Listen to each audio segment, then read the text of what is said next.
Learn English through short stories. Tell us about a time a stranger helped you in a special way.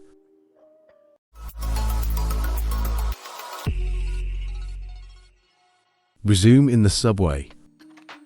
My story is very short, but this is a memory I can never forget. It was Monday morning in New York. I had a job interview at 9 a.m. I was nervous and in a hurry. In the subway, I dropped my folder. My papers flew everywhere. People walked fast. Nobody helped. Then a woman picked up my papers. She said, "Are you okay?" She gave me my resume and said, "Good luck, you'll do great." Her smile gave me hope. I got to the interview just in time. And I got the job. To this day, I regret not asking for her name. She was so sweet and pretty too.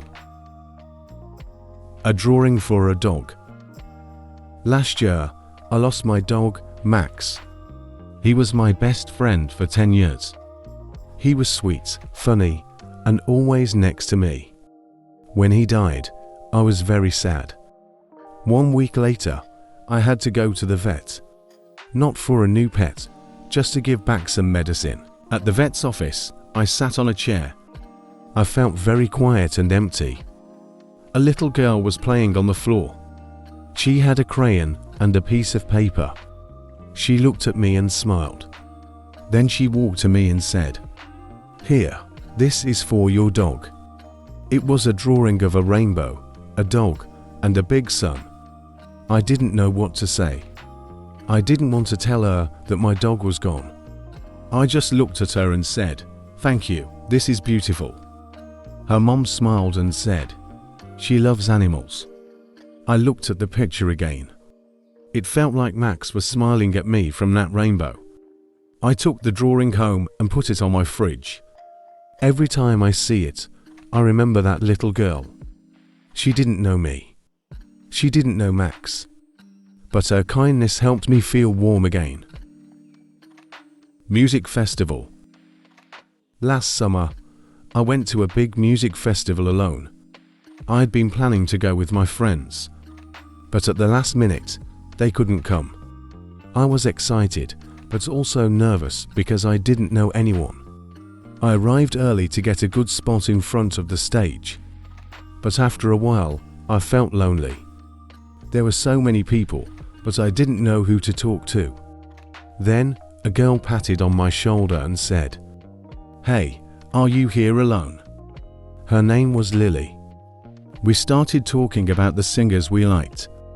We talked about our favorite songs and why we loved the festival.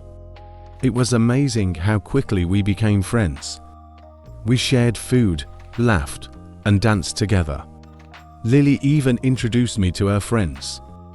We took pictures together and made a group selfie. I had an amazing time. At the end of the night, we said goodbye. Lily gave me her number and we promised to keep in touch. This summer, I and Lily will go to a music festival together, again. Hope we will have a good trip. A Dinosaur fan. A month ago, I had a sore throat, a terrible sore throat. I was sitting in the waiting room of a doctor's office. It was a boring day, and I was feeling a little down. Suddenly, a little boy ran past me. He stopped, looked at me, and said, "Do you like dinosaurs?" I was shocked, but I smiled and said, "I do." I did not even know if I liked dinosaurs. The boy's face lit up. He said, "I love T-Rex. He's the biggest, the strongest, and the coolest." He started to tell me all about T-Rex's teeth, its size, and how fast it could run. I couldn't stop laughing at how excited he was. His mom came in and said, "Sorry, he talks a lot about dinosaurs. His favorite is T-Rex." I said, "No problem. I love T-Rex too." His mom laughed and we kept talking. At the end of the day, Boy handed me a small plastic dinosaur toy and said, "This is for you. Now you have a T-Rex too." I took the toy and thanked him. That small moment brightened my day. It reminded me of the simple joy a child can bring, and how passion for something can make everything exciting. Phone help. It was my first time in London. I was excited to visit all the famous places like Big Ben and Buckingham Palace. But when I arrived at the hotel, I realized I had no internet connection on my phone. I needed directions to the nearest subway station, but I couldn't search for them. I walked around the area, feeling frustrated. It was raining lightly, and I didn't want to get lost in the city. Then, I saw a man sitting on a bench outside a coffee shop. He was reading a book. I walked up to him and asked, "Excuse me, can I borrow your phone for a minute? My phone doesn't work here." The man looked at me and smiled. "Of course, you can use my phone," he said. I thanked him and quickly typed in the directions. He even offered to show me the way, but I told him I was okay now. Before I left, I asked his name. He said, "I'm John, welcome to London." I said, "Thank you so much, John, you saved me today." John smiled and said, "Sometimes, a little help makes the world a better place." The woman with the lost dog. My story is a little different, because I was the helper in this story. Last month, I was walking in the park when I saw a woman running really fast. My dog, my dog." She was screaming. She looked so scared and worried. I stopped and asked, "Are you okay? What's wrong?" She said, "My dog ran away. I can't find him anywhere." I asked, "What does he look like?" She described him, a small brown dog with a white spot on his chest. His name was Toy. We walked around the park, calling his name. "Toy, Toy, come here." The woman started crying louder. Oh, I forgot to mention, her name was Anna. I had to buy Anna some drinks so she could calm down. When I walked her to the cafe, I saw something hiding behind some bushes. It was the dog she was looking for. Anna was so happy and thanked me. She said, "You helped me find my dog. I don't know what I would have done without you." I smiled and said, "I'm glad I could help." I felt so happy, although I did not get anything. But seeing her smile made my day. That day, I learned that even a small act, like helping someone find their pet, can make a big difference. A date at the train station. 5 years ago, I was a college student. It was a cold afternoon, and I was waiting for my train at the station. I had a long day at work, and I was tired. I sat alone, drank my coffee, when a man sat beside me. He smiled and said, "Nice weather today, isn't it?" I looked at him and smiled back. His name was Daniel. Daniel was also a college student, not from my college, of course. We started talking about the weather, our favorite books, and how much we love the city.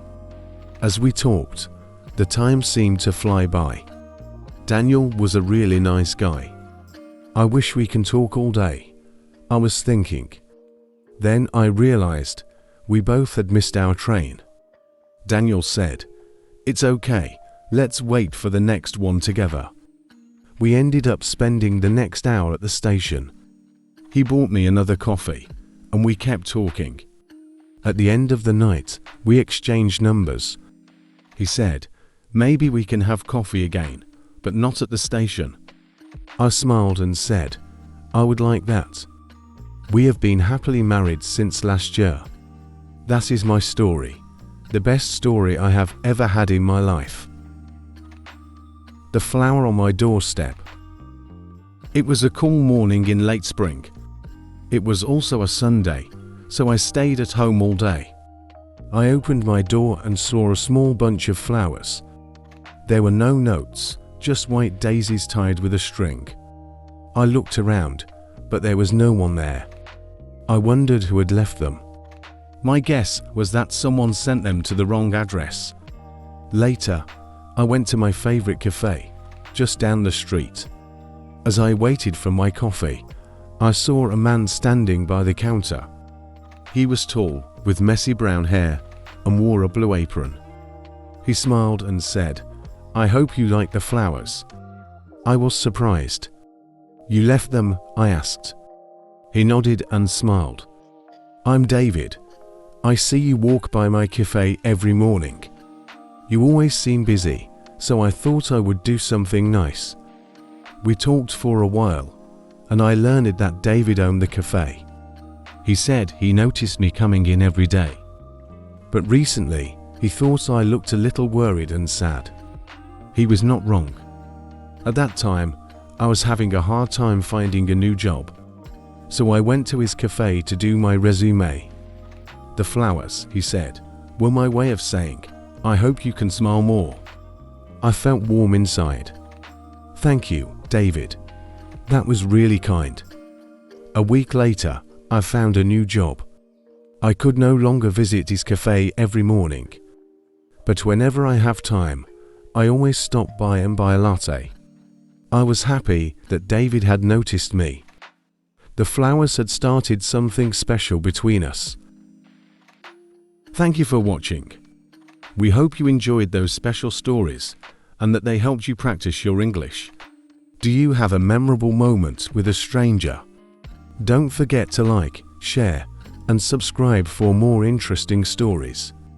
Keep learning and see you in the next video.